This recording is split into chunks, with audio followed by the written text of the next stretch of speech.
So it's about 10 o'clock on January 31st. So that means it's the end of Retro January.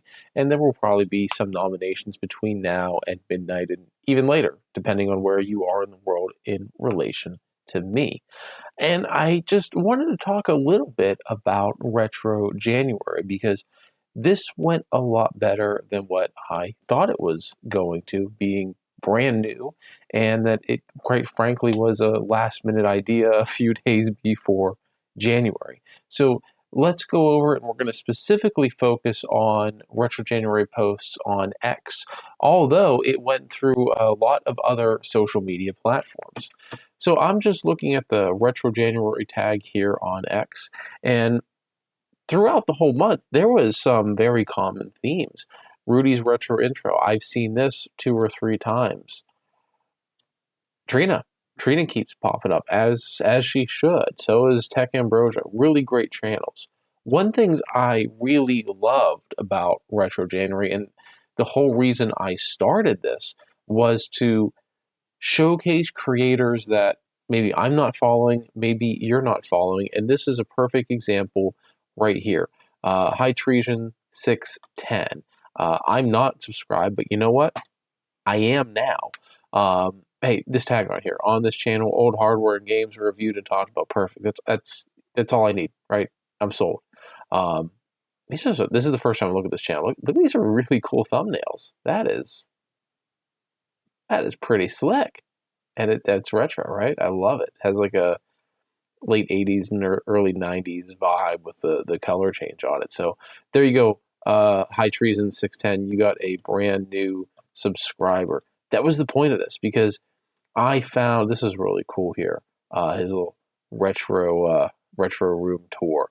You know, I found a lot of channels that, one, I wasn't subscribed to, or even creators that I wasn't following. I wasn't even aware.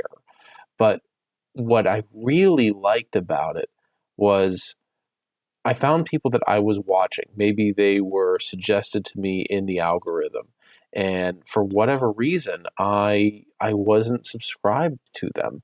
And you know that kind of happens sometimes, right?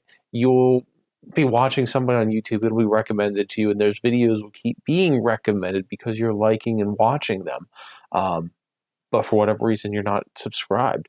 You know, for the longest time before I started this channel, I would watch all of LGR stuff. I mean, I would binge watch LGR, but I was never subscribed to him. I don't know why. And I think that we kind of find that a lot with certain creators where you'll watch their videos over and over again, but probably because it's being recommended to you, you don't cognitively think, oh, I need to subscribe to them because the videos keep coming up, right? So that was one reason I wanted to showcase and, you know, get creators out there that I enjoy, that you enjoy, that we could see, like, and share. And, you know, it wasn't just on X, right? It was on Blue Sky, Mastodon, Threads, a little bit of Instagram when I was sawing. I saw some videos on YouTube. I'm sure that there were other mentions of it on other things. I don't do much on Discord. There's some other things I'm not that involved in. But it went out really, really well. And I'm looking forward to next year of Retro January. But just because this is over, it doesn't mean that we should stop liking, subscribing, and sharing our fellow creators, because that's how word gets out. If you can't, doesn't matter if it's a creator or it's a project, just like that iMac bezel project. If you can't support, I think I'm, you know, loosely quoting Ron from Ron Computer's video, you know, if you can't support financially, which is fine, not everybody can, just liking and sharing and getting the word out is what it takes, and it's what you need for this community, because hey, we're all in it together, and that's how we succeed, that's how we share, and that's it's what drives people like me to keep doing this, because I started this channel for fun, and I want to have fun playing with old tech and showing it off for you. One thing that I do want to notice, I really want to highlight and personally thank RetroTech Chris. From the very beginning, Chris dove in to Retro January, and he has a lot of good posts.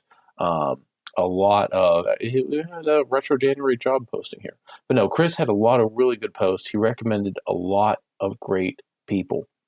And Chris, I appreciate your participation, not only for getting the word out, but because some of the people you recommended I wasn't following or I didn't even know. So thank you, Chris. That was awesome. And for everyone who participated, whether you posted, you liked, you reshared, or even if you just saw it, or even if you bought the good old times long, long ago sign that for some reason has a Retro January tag, I want to thank everybody who participated in it.